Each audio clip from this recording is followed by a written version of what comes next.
Hey guys. So, what are we going to talk about today? This isn't going to be a real long video, I don't think, because there's not a lot to say about this, but we're going to talk about the Volcan knives, double action.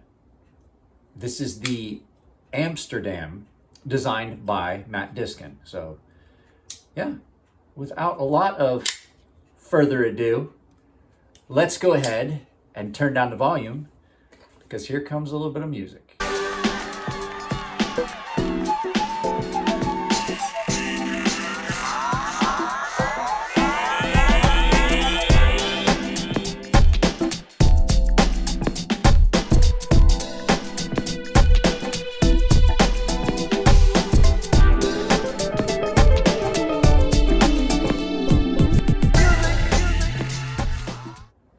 So you guys know that I've had a couple of the double action knives on the channel, which are pretty cool because they kind of have that hidden feature. You know, this is another just regular folding knife with a little bit of a twist.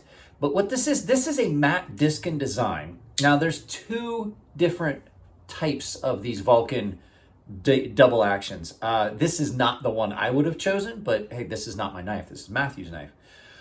But these are pretty well-built knives. This one has an issue that I'm going to point out. I just like the idea that this is a more affordable double action. Remember, I told you guys that the ones we've seen before, those have been pretty pricey.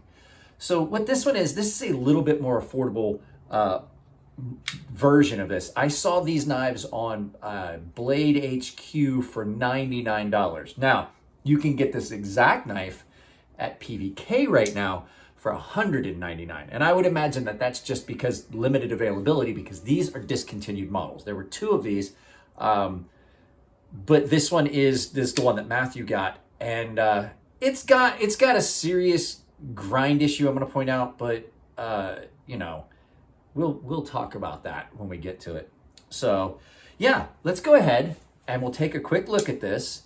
I'll give you the specs and all that I've got, and I will meet you guys down at the holy crap, Mike, let's say it in English. The Chris Reeves microfiber towel. So meet you down there in a second, guys.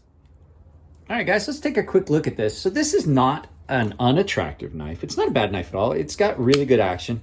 The blade shape is a very, very functional blade shape. You've got basically a clip point with a big belly, maybe a drop. Actually, it's more of a drop point than a clip point. Hollow ground.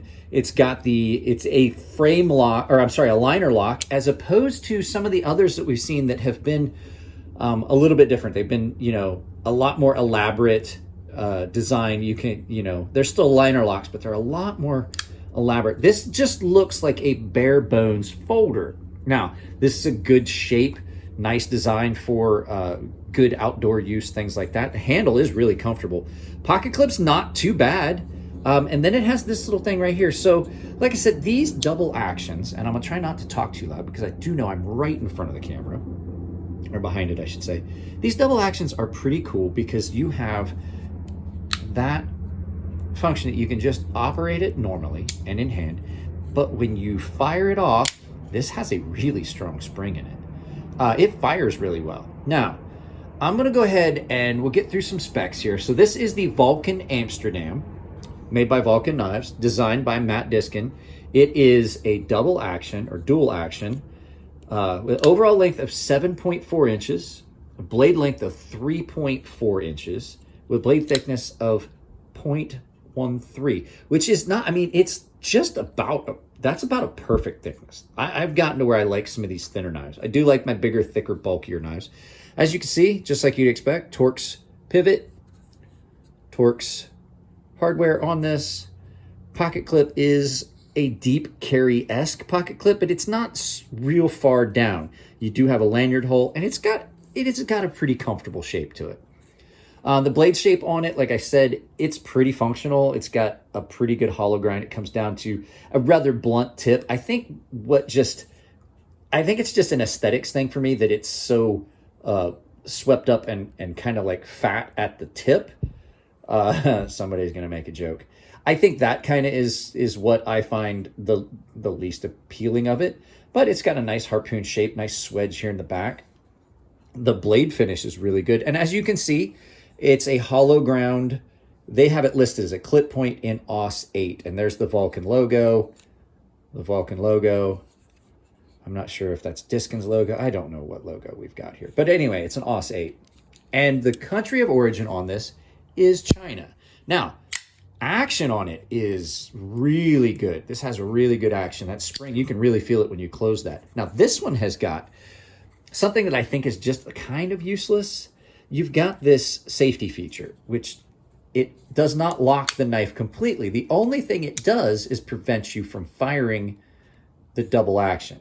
So now I'm going to tell you the double action on this requires a good bit of travel before it activates. So I don't really know why that would be there. I would be afraid that this would raise questions. Like if you were trying to carry this as kind of a discreet switchblade and you had that, and as me being me and having done law enforcement when I was in the military, I would look at that knowing sailors and knowing military guys going, there's something about this. And I would get curious. So the only thing I think that really does is just kind of adds a point of curiosity for somebody that might be looking at this if you hand it to them. But, you know, I could see maybe that takes a good bit of travel before it fires. See what I'm saying? I don't think that it really would go off in your pocket, but there's always a chance. You know, you never know. So now I could not find a weight listed for this. So we're just going to have to fly the scale in, and we'll fly that scale in here in a second, and we'll just transport it in and we'll look at what it weighs. So we got the scale, had to go get it. That's the only reason I paused. I was not prepared. So let's get this scale in. So what did we do last time? Grams. Let's go ahead and do freedom units first. So in ounces, 3 3/4 ounces, not real heavy. And this is not a real heavy knife. I've carried it a few times. Let's look at it in grams. 108 grams. So not that heavy. Let's go ahead and get this out of here. So all in all, it's not a bad knife. Now, it does have one glaring issue. Now, I'm not saying I've only ever seen one. This one in particular, I don't know if this is indicative. It has two little things that bother me. Right here where that lanyard hole is, that's really sharp. So these are G10 handles, by the way. It's really sharp right there. Let me get this light on. Sorry about that, guys. I should have done that ahead of time. Let's get that light on this so that we can see. You can see that like that is not chamfered around where that hole is drilled through. So you have that checkering of the G10, and then that's just kind of sharp right there. Not a real big deal, but it is. You know, you can feel it. It's more pronounced on here because the pocket clip's closed on this one. Other than that, there's only one issue I've seen, and it's just one of those things that kind of really bothers me. If you look right here, and let's try and zoom in, you see this. So now, I don't know if this is hand ground or machine ground, but that hollow comes down nice and clean here, and then it just butts up right in there. It just looks like it got into the belt. And then on all of these, there's always that wide spot right there. That's one of the reasons that I don't own one of these double actions. And I have not sharpened this yet for Matthew. You can see there's some nicks and dings in it. He uses his stuff. But this right here, this is 100% an aesthetic thing, as well as this. It doesn't affect the overall cutting performance of the blade. It's not changing it. You know, a lot of guys, this doesn't bother them. But this transition right here being bad, it's just an aesthetic thing. And then I don't like this deep cutout here on that. Now, does it affect it at all in function? No, not at all. And like I said, it is a comfortable knife and it cuts well. It's a fairly thin blade stock with a nicely done hollow. It almost, when you look at it, it looks like it's recurved, but I've laid it down. It's not. I think it's just because it's a hollow and then it's got that edge on it. It kind of looks that way. But all in all, I mean, it's not a bad knife, especially considering the price. Like I said, this is a double action Diskin design. And you're getting into it, if you can find one, you're getting into it right at 200 or less. So let's go ahead and we'll put this down. We'll turn this rack around and we'll talk about some final thoughts on it. And once again, a shameless plug from me at the end. So let's go ahead and do that, guys. So guys, had filmed some stuff and then I'm having problems with my phone. I have to take it to the Apple store. You guys know I record on it. So I actually am refilming this because it recorded only audio and it wouldn't stop recording and I had to reboot my phone. So I'm not a smart man, but I know when things are, as they say, effed up. So, yeah, I mean, this is not a bad knife at all. I would not shy away from having this in my collection. The only issue I've got with it is this really is a novelty. The whole action, and don't get me wrong, the action is great. And the finish on this blade is great. I just wish the grind issue was a little better. So you're looking at a Diskin design that you can get into for under $200. If you can find one at retail, which was, like I said, 99 bucks. There is another version of this knife that I find much more appealing. And it's got a different blade shape. I may try to drop in a picture of it right here.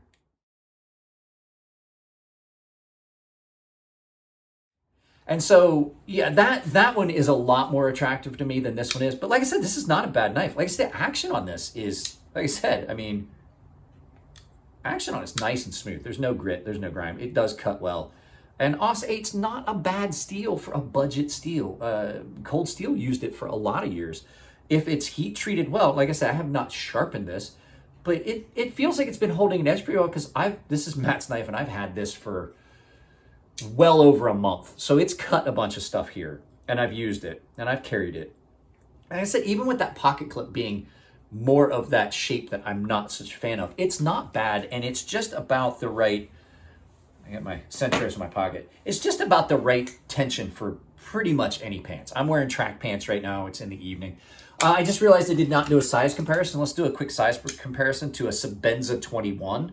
It's not a big knife. It's a pretty good size knife. Like I said, we're looking at 7 inches overall, just a little under 3.5 inch blade length. So it's comparable in size to my Medusa by Heretic Knives. It's real comparable in size to that. As a matter of fact, it's a little bit smaller, but yeah, it's a good knife size. This is a good working knife. I'm just, like I said, the autos and things like that are a novelty really, because if you got caught with this, you could get in trouble. So yeah, that's it, guys. That's it on the knife. Now the shameless plug. I have been talking about it. There is a merch store that was started on full30.com. It's my Full 30 merch store. So you're going to see there, I have sweatshirts, I have t-shirts, I have some shirts that are co-branded Full 30 around, and then my logo in the middle. There are some shirts that are strictly my Full 30, or I'm sorry, my cross swords that you guys see is the watermark below. They also have customizable shirts where you can change some of the wording and then have my logo on it. They got clocks and coffee cups and things like that. So that store is populating. So if you want to support the channel in a different way than maybe making a membership, hitting the membership tab below, by all means, go do that. And the Olight sale is still going on. The Olights are on sale. And my link is also below in the description. So guys, yeah, I just wanted to I've been trying to get these videos out. I have to apologize. It's hectic. We got an approved offer on the house. We're doing all of our disclosures. We're doing all the escrow stuff. It's hectic. It's tiring. It's almost 5 o'clock in the afternoon. I'm just getting around to filming. So I apologize. I will try to keep up with the content. But I will say, if you like the videos, give them a thumbs up. If you don't like them, give them a thumbs down, but try to tell me why. There is a membership link below. If you really like the videos, there's an applause tab where you can donate money directly to the channel. And go follow me on full30.com so we can build that platform there as well. I just did an exclusive video that went up today. I shot it yesterday. It went up today for Full 30, stuff that I can't do here. Guys, I love you all. Take it easy, and I'll see you in the next video. There it is. I found it.